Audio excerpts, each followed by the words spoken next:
मुख्यमंत्री युवा कार्यक्रम प्रशिक्षणार्थींची फसवणूक केल्याप्रकरणी मुख्यमंत्री देवेंद्र फडणवीस, उपमुख्यमंत्री एकनाथ शिंदे आणि स्वयंरोजगार मंत्री मंगल प्रभात लोढा यांच्यावर फसवणुकीचा गुन्हा दाखल करावा अशी मागणी मुख्यमंत्री युवा प्रशिक्षणार्थी आंदोलनाचे प्रमुख तुकाराम बाबा महाराज यांनी केली आहे। सरकारचे मुख्यमंत्री, उपमुख्यमंत्री आणि स्वयंरोजगार मंत्र्यांनी युवा प्रशिक्षणार्थींना आहे तिथेच कायम करण्याची घोषणा केली होती। आता मात्र या प्रशिक्षणार्थींना कायम करण्याबाबत आम्ही बोललोच नव्हतो अशी भूमिका सरकारच्या मंत्र्यांनी घेतली आहे। त्यामुळे या सर्वांवर फसवणुकीचा गुन्हा दाखल करावा अशी मागणी तुकाराम महाराजांनी केली आहे। तसेच या प्रशिक्षणार्थींच्या पुढील भवितव्यासाठी 1 ऑगस्टपासून सांगलीच्या कृष्णा काठावर आमरण उपोषण सुरू करणार असल्याचा इशाराही तुकाराम महाराज यांनी दिला आहे। सर्वप्रथम मुख्यमंत्री युवा कार्य परिषदेच्या अनुषंगाने 14 तारखेला मुंबई आझाद मैदानावरती राज्यव्यापी आंदोलन करण्यात आलं होतं। त्याला 20 ते 25,000 मुलं त्या ठिकाणी उपस्थित होते। सकाळपासून छत्री मोर्चाच्या माध्यमातून त्या ठिकाणी आंदोलन घेण्यात आलं। सकाळपासून संध्याकाळी संकष्टी होती, त्या अनुषंगाने दिवसभर मुलं उपाशी होते। संध्याकाळी 4:30-5 वाजता माननीय गिरीश महाजन साहेबांची भेट होणार या माध्यमातून आम्हाला आझाद मैदानामध्ये नेलं आणि तिथं त्या ठिकाणी आझाद मैदानावरून विधान भवनामध्ये नेलं आणि त्या ठिकाणी जे घडलेले हकीकत त्या ठिकाणी सांगितलेले होतं। 1 तास आम्हाला थांबवलं आणि संध्याकाळी 6:30-7 वाजता पोलिसांच्या 10-12 गाड्या त्या ठिकाणी आल्या।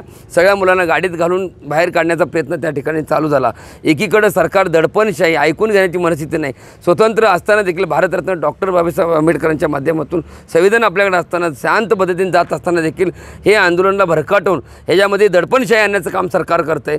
माननीय मुख्यमंत्री, उपमुख्यमंत्री, तात्कालीन उपमुख्यमंत्री एकनाथजी शिंदे साहेबांनी सांगितलं होतं की लाडका भाऊ योजना राज्यात नव्हे तर देशात नव्हे तर राज्यामध्ये अशी पहिली योजना ही असेल अशा पद्धतीने सांगत असताना देखील एकीकडं विधानभवनामध्ये जेव्हा आता अधिवेशन चालू आहे त्या अधिवेशनाच्या काळामध्ये अनेक आमदारांनी हा मुद्दा मांडला गेला।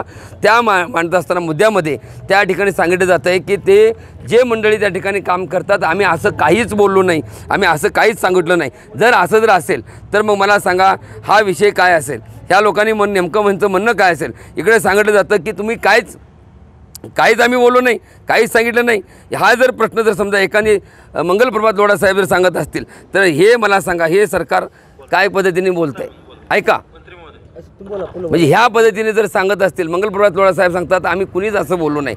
माझी सरकारला विनंती आहे, मीडियाला विनंती आहे, एकीकडे मीडियाच्या माध्यमातून दाखवलं जातं की देशामध्ये नव्हे तर राज्यामध्ये देशामध्ये पहिलं राज्य असेल की त्या ठिकाणी मुख्यमंत्री युवा कार्य परिषद विद्यार्थ्यांना आहे या ठिकाणी कायमस्वरूपी रोजगार दिला जाईल। जर हे सगळं खोटं असेल तर ह्या तिघा मंडळीने निवडणुकीपूर्वी केलेलं आश्वासन जर मंगल प्रभात लोढा साहेब सांगत असतील की आम्ही हे बोललेलं नाही आहे, आम्ही असं कुणीच बोलू नाही, जर असं असेल आणि निवडणुकीपूर्वी जर आपल्या मीडियाच्या चॅनलच्या माध्यमातून तिथं दाखवलं असेल की हे सगळं अशा पद्धतीने असताना देखील जर असं बोलत असतील आणि हे जर खोटं असेल तर ह्या तिघांच्यावरती गुन्हा दाखल झाला पाहिजे आणि यांच्यावरती केस झाली पाहिजे, फसवणुकीचा गुन्हा झाला पाहिजे। या मुलांच्यावरती छळवणुकीचा केस, या मुलांना फसवलं गेलं। 1,34,000 मुलं या ठिकाणी निवडणुकीच्या मतदानाच्या टायमाला रस्त्यावरती उतरले, प्रत्येकाने मतदान केलं आणि आज तेच मंडळी सांगतात की आम्ही असं काहीच बोलू नाही। माननीय एकनाथजी शिंदे साहेबांच्या आमचा आदर आहे, ते 100% काहीतरी मार्ग काढतील तो विश्वास आहे। माननीय भरतशेठ गोगावले साहेब त्यांच्यावरती विश्वास आहे, पण मंगल प्रभात ज्या खात्याचे जे मंत्री आहेत ते मात्र सांगतात की आम्ही असं काहीच बोललो नाही। जर असं असेल तर मग मला सांगा सरकारला जिवंत ठेवून विचार मारण्याचा असेल। जर समजा आमच्या मागण्या मान्य नाही झाल्या, ह्या विचारावर ह्या गोष्टी नाही झाल्या तर सांगली या ठिकाणी गणपती मंदिरामध्ये दर्शन घेऊन कृष्णामाई घाटावरती जाऊन अमरण उपोषण जोवर पतूर ह्या मुलांचा हक्क भेटत नाही तो